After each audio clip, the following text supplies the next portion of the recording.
नमस्कार प्यारे साथियों, मैं राघव सौंदेला स्मार्ट निवेश पाठशाला पर एक बार फिर से आप सभी का बहुत बहुत स्वागत करता हूं। दोस्तों, बड़े रिटर्न्स हमेशा वहां मिलते हैं जहां कंपनी का साइज छोटा हो पर उसके सपने और ग्रोथ प्लान बहुत बड़ा हो। कंपनी जिस सेक्टर में काम करती है उस सेक्टर में परफॉर्म करने के लिए कंपनी के पास कम से कम 5 से 10 साल का परफॉर्म करने के लिए मौका हो, लेकिन ऐसी कंपनीज में रिस्क भी उतना ही बड़ा होता है। इसलिए बिना फंडामेंटल एनालिसिस के आगे बढ़ना बहुत बड़ा रिस्क हो सकता है। इसलिए आज के इस वीडियो को एंड तक जरूर देखिए। आज हम एक ऐसी इमर्जिंग कंपनी के बारे में बात करेंगे जो defence, aerospace, nuclear and semiconductor sector को कैटर करती है और इस सेक्टर में ये कंपनी बहुत तेजी से आगे बढ़ रही है। हम डिटेल में समझेंगे कि इसका बिजनेस मॉडल क्या है, इसके फाइनेंशियल फंडामेंटल्स कैसे हैं, मैनेजमेंट के पास इस कंपनी को आगे ले जाने का विजन क्या है, और ये देखने की कोशिश जरूर करेंगे कि क्या ये कंपनी हमारे मल्टीबैगर इन्वेस्टमेंट स्ट्रेटजी में फिट हो पाती है कि नहीं। तो चलिए शुरू करते हैं। तो दोस्तों, इस वीडियो में जो भी डिस्कशन होगा that is for only information, educational and knowledge purpose. किसी भी तरह को इसको बाई या फिर सेल्फ रिकमेंडेशन के तौर पे मत देखिए। तो चलते हैं। तो दोस्तों, कंपनी के एनालिसिस पर जाने से पहले ये देखने की कोशिश करते हैं कि जो कंपनी मल्टीबैगर बनती हैं उनकी विशेषताएं क्या होती हैं। तो बात करें मार्केट साइज और सेक्टर टेलमेंट की, तो कंपनी जिस सेक्टर में काम करती है उस सेक्टर का जो साइज होना चाहिए वो बहुत बड़ा होना चाहिए।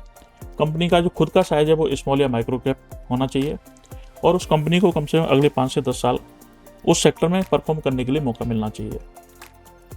अगर ऐसी कंपनीज की बैलेंस शीट के बारे में बात करें तो बैलेंस शीट बहुत स्ट्रॉन्ग होनी चाहिए। रिटर्न रेशियोज हैं वो भी हेल्दी होने चाहिए।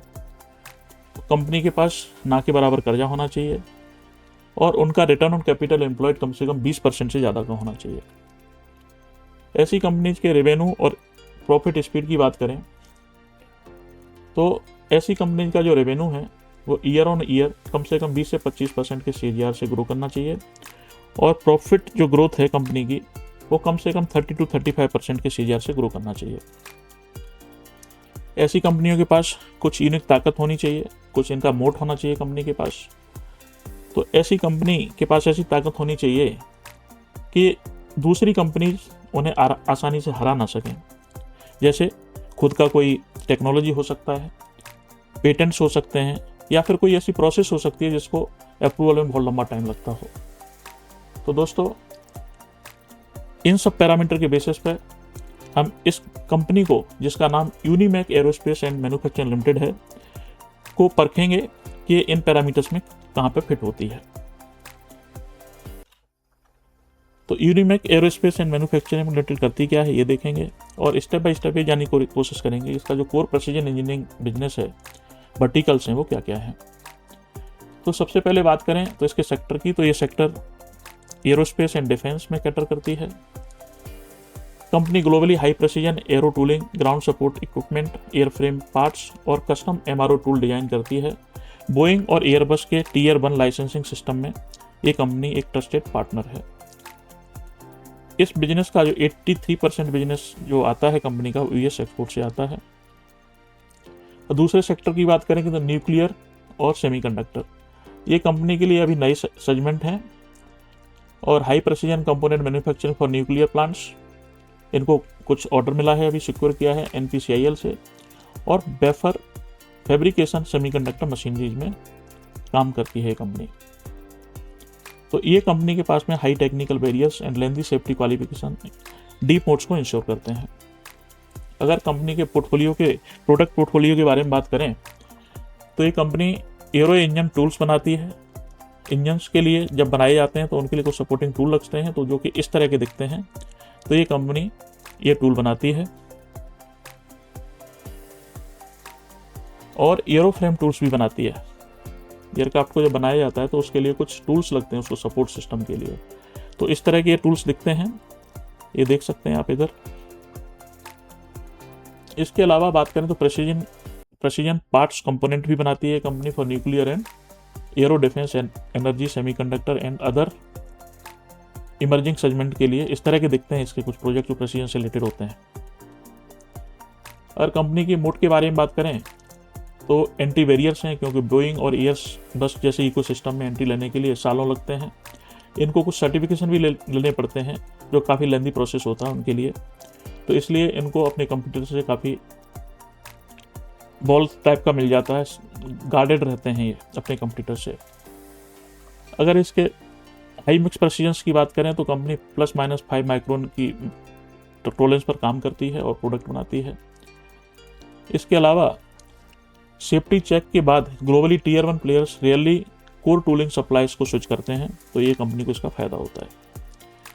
कंपनी के फंडामेंटल्स फाइनेंशियल्स की बात करें तो कंपनी आज की डेट में जो शेयर प्राइस है 1134 रुपीज़ का है, और इसके हिसाब से जो इसका आज की डेट में मार्केट कैप है वो 5762 करोड़ का बैठता है। अगर कंपनी के फोरकास्ट रेवेन्यू ग्रोथ की बात करें तो मैनेजमेंट जो दिया है, गाइड किया है, वो अराउंड 55% है, विच इज़ वेरी हेल्दी। और इसके डेट के बारे में बात करें तो कंपनी पर ना के बराबर डेट है, जिसका रेशियो 0.16 है, जो कि काफ़ी वर्चुअली डेट फ्री बोली जाएगी। और इसके रिटर्न रेशियोज की बात करें तो ROCE 36%, ROE 17%। तो दोस्तों अगर उन पैरामीटर्स के बारे में जो मल्टीबैगर के होते हैं, अगर मार्केट साइज की बात करें तो कंपनी का मार्केट साइज ओनली 5700 करोड़ के आसपास है, और इस जिस सेक्टर में काम करती है कंपनी उन सब का साइज प्रोबेबली आगे जाके बहुत बड़ा हो सकता है परफॉर्म करने के लिए कंपनी को, तो यहाँ पे फिट होती है। अगर इसके डेट की बात करें तो ना के बराबर डेट है, तो ये भी टिक मार्क हो जाता है। और रिटर्न रेशियो की बात करें तो लास्ट 3 ईयर्स का 36% का है ROCE, जो कि यहाँ पे भी फिट हो जाती है। और रेवेन्यू ग्रोथ तो इसके फंटास्टिक है जो मैनेजमेंट ने दिया है, अराउंड 55%। बाकी आगे और थोड़ा सा देखते हैं इस कंपनी के बारे में। अगर इस कंपनी की फाइनेंशियल परफॉर्मेंस के बारे में कंपेयर करें FY25 और FY26 से, तो FY25 के कंपेरेटिवली रेवेन्यू थोड़ा सा डिप हुआ है। कंपेयर करें 240 करोड़ का 2025 में था, 2026 में 240 करोड़ के आसपास है, स्टेबल माना जाएगा। और इविटा जो कि प्रॉफिट देखें तो इसका 92 करोड़ से घट करके 75 करोड़ हो गया। ये टेम्परेरी डिप लगा है, कॉन्ट्रैक्शन हुआ है मार्जिन्स में, क्योंकि कंपनी ने जो फोकस किया वो capacity expansion, global talent acquisition and facilities को जो है इंफ्रास्ट्रक्चर बिल्डिंग में एग्रेसिवली कैपिटल एक्सपेंड किया है टू इमीडिएट फ्यूचर रिकवरी। आज की डेट में कंपनी के ऑर्डर बुक की बात करें तो अराउंड 314 करोड़ का ऑर्डर बुक है, जो कि कैलेंडर ईयर 2025 से कंपेयर करें तो लगभग ट्रिपल हो चुका है। तो ये शो करता है कंपनी के पास परफॉर्म करने के लिए already next 12 to 18 months business already in hand है। नेक्स्ट 5 ईयर्स के ग्रोथ स्टोरी की बात करें तो कंपनी ने हाल ही में एक कंपनी को एक्वायर किया जिसका नाम होवेल बेलोज है। अप्रैल 2026 में कंपनी ने 450 करोड़ के आसपास उसमें स्पेंड किया है। और कंपनी ने एक सऊदी अरबिया में कंपनी कॉल्ड बाईबीए कैनू के साथ में एक जॉइंट वेंचर किया है। और कंपनी न्यूक्लियर में कुछ ऑर्डर्स विन करी है 72 करोड़ के NPCIL की तरफ से। और कंपनी ने अपना कैपेसिटी एक्सटेंशन भी किया है, जहां पर KIADB एरोस्पेस पार्क में बेंगलुरु में यूनिट 3 और यूनिट 4 को सक्सेसफुली इनॉग्रेट कर चुकी है कंपनी, और प्रोडक्शन स्केल अप हो रहा है। होवेल बेलोज की एक्विजिशन के बारे में बात करें तो 90% उसका जो रेवेन्यू आता था वो एक्सपोर्ट से आता था। और ये जो कंपोनेंट बनाती है कंपनी वो कुछ इस तरह के दिखते हैं, और इनका जो यूसेज होता है वो रेलवेज, मैरीन, पावर जनरेशन और डिफेंस सेक्टर में होता है। तो इसकी एंट्री इन सारे सेक्टर में यूनिमेक के लिए दरवाजे खोल देती है। तो दोस्तों इन सब ग्रोथ प्लान के बारे में देखें और कंपनी के पास परफॉर्मेंस देखें तो इसके कुछ मैंने शेयर प्राइस प्रेडिक्ट किए हैं कंपनी के लिए अगले 4-5 साल के लिए। तो आज की डेट में समवेयर 1100 to 1134 की रेंज में इस पर एंट्री कर सकते हैं। 2027 का जो टारगेट प्राइस बनता है वो 1560 से लेकर के 1675 रुपीज़ तक का बनता है। जब कंपनी होवेल को पूरी तरह से इंटीग्रेट कर लेगी और US के जो एक्सपोर्ट हैं वो नॉर्मलाइजेशन हो जाएंगे, तो उस टाइम पे ये अचीव हो सकता है। 2029 के बारे में बात करें तो वहाँ पे company full scaling and semiconductor and nuclear verticals में अच्छा करेगी। तो वहाँ से जो टारगेट प्राइस प्रेडिक्ट हुआ है वो 2520 से लेकर के 3125 के आसपास बनता है। और फाइनली जब कंपनी प्रेसिजन इंजीनियरिंग में मार्केट लीडर बन जाएगी 2031 तक, तो उस टाइम पे इसका शेयर प्राइस 3450 से लेकर के 4450 तक जा सकता है। अगर इसमें promoter holders and other holders की बात करें तो प्रमोटर अराउंड 80% होल्डिंग रखते हैं, म्यूचुअल फंड 6%, पब्लिक के पास अराउंड 14% है। एफआई थोड़ी सी माइनॉरिटी होल्डिंग रखते हैं अराउंड 38%। 80% के अराउंड प्रमोटर की होल्डिंग इसमें स्ट्रॉन्ग कॉन्फिडेंस दिखाती है कंपनी में।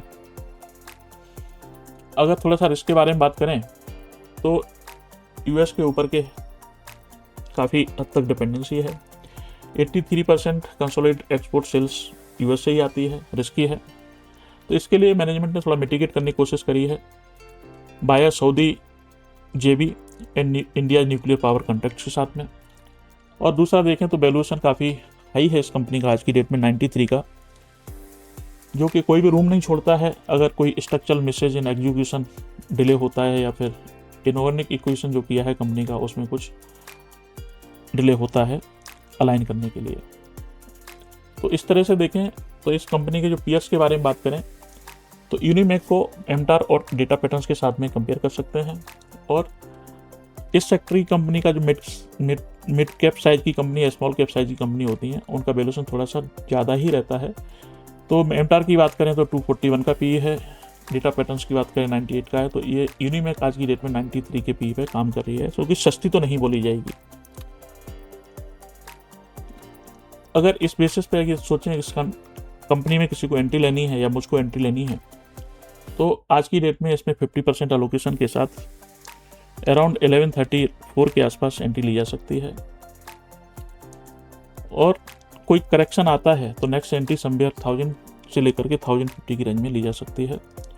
और नेक्स्ट 4-5 ईयर्स के लिए इस कंपनी में होल्डिंग पीरियड रखने के बाद तो 5 साल का टारगेट जो बनता है अराउंड 4400 से ऊपर का बनता है। तो दोस्तों ये जानने की कोशिश करें क्या क्या हमने अभी डिस्कस किया इस कंपनी के बारे में। तो ये company aerospace defence tooling leader है जो अब हाई वेरिएट न्यूक्लियर और सेमीकंडक्टर सेगमेंट में एंटर कर चुकी है। Complex Boeing Airbus AS910 qualification और ±5 माइक्रोन की अल्ट्रा प्रेसिजन इंजीनियरिंग से हैवी कस्टमर स्टिकनेस रहती है। 5762 करोड़ का मार्केट कैप है और 0.16 के आसपास इसका डेट टू इक्विटी है, जो काफ़ी कम बोला जाएगा। ग्रोथ को स्केल अप करने के लिए 450 करोड़ का इस कंपनी ने होवेल बेलोज का एक्विजिशन किया है, सऊदी में जॉइंट वेंचर भी किया है और NPCIL से न्यूक्लियर में थोड़े से ऑर्डर भी मिलना शुरू हो गए हैं। Hovel bellows metallic close expertise के साथ रेल, मेरीन और पावर सेक्टर में यूनिमेक के लिए दरवाजे खोलने का काम करेगी। रेवेन्यू 240 करोड़ का स्टेबल है 2026 के हिसाब से देखा जाए। कंपनी ने इंफ्रास्ट्रक्चर एक्सपेंशन की वजह से एबिटा मार्जिन में थोड़ा सा टेम्परेरी डिप हुआ है। और कैलेंडर ईयर 2025 के यूएस टैरिफ हेडविंड के बाद ऑर्डर बुक 3 गुना हो चुका है, ट्रिपल हो चुका है 314 करोड़ पर बाई मई 2026। प्रमोटर के पास 80% के अराउंड होल्डिंग है, जो कि कॉन्फिडेंस शो करती है कंपनी में प्रोमोटर्स का। और 83% रेवेन्यू यूएस से आता है, जो कि काफ़ी रिस्की है। और इस कंपनी का जो वैल्यूएशन है वो थोड़ा सा महंगा है, क्योंकि 93 के पी पे कंपनी ट्रेड कर रही है। तो दोस्तों जो प्रेडिक्शन और प्राइस था अगर उसके बारे में बात करें तो यहाँ पे मैंने कुछ EPS और पी का अजम्पशन लिया है based on the company past performance and the seeing the growth in future. तो इस तरह से अगले 5 साल का जो पी है वो इस तरह से EPS इस तरह से कैलकुलेट किया गया है। पी का अजम्पशन थोड़ा सा इस तरह से लिया गया है, डिक्रीज किया है। जैसे कंपनी ग्रो करेगी इसके पी थोड़े स्टेबलाइज होंगे, करेक्ट भी होंगे। उसके बाद जो प्राइस निकल के आता है वो कुछ इस तरह का है। 2027 का 1674, 2028 का 2234, सिमिलरली 2029, देन 2031 4443। थोड़ा सा लोअर साइड में अगर इसको अज्यूम किया जाए EPS को और पी को तो कुछ प्राइस इस तरह से निकल के आते हैं। तो दोस्तों अगर यूनिमेक के थोड़े से फंडामेंट्स और देखें फाइनेंशियली तो 91 का पी है, 5762 करोड़ का मार्केट कैप है। प्रमोटर होल्डिंग इसमें 80% के अराउंड है और कोई भी प्रमोटर का शेयर है वो होल्ड प्लेज नहीं है। और इस कंपनी के जो ग्रोथ पैरामीटर्स हैं, सेल्स ग्रोथ वगैरह की बात करें 3 साल का CAGR जो रेवेन्यू ग्रोथ है 37% का है और प्रॉफिट ग्रोथ है 41% का। लास्ट 1 ईयर में थोड़ा सा मार्क्स आया है, उसका रीजन हम लोगों ने डिस्कस किया है। कंपनी ने इंफ्रास्ट्रक्चर एक्सपेंशन किया है तो उसकी वजह से और US का टैरिफ और थोड़ा ग्लोबल सिचुएशन की वजह से लास्ट 1 ईयर का बिजनेस जरूर इम्पैक्ट हुआ है। और इसमें कर्जे की बात करें तो यहाँ पे कंपनी के पास 127 करोड़ का डेट है, जिसके अगेंस्ट में 712 करोड़ के कैश रिजर्व रखती है ये कंपनी, तो वर्चुअली डेट फ्री कह सकते हैं इसलिए। और प्रमोटर होल्डिंग और अदर शेयर होल्डिंग पैटर्न्स की बात करें तो प्रमोटर अराउंड 80% के आसपास, म्यूचुअल फंड 6% और पब्लिक के पास अराउंड 14% की होल्डिंग है। तो दोस्तों इस तरह से अगर देखें इस कंपनी के बारे में तो हमने जैसा कि वीडियो के शुरू में बात की थी कि छोटी कंपनीज में सपने और रिटर्न्स बड़े होते हैं, लेकिन रिस्क भी उतना ही बड़ा होता है। तो चौथा जो इसका जो मोड था, जो पैरामीटर था ग्रोथ का, वो मोड था।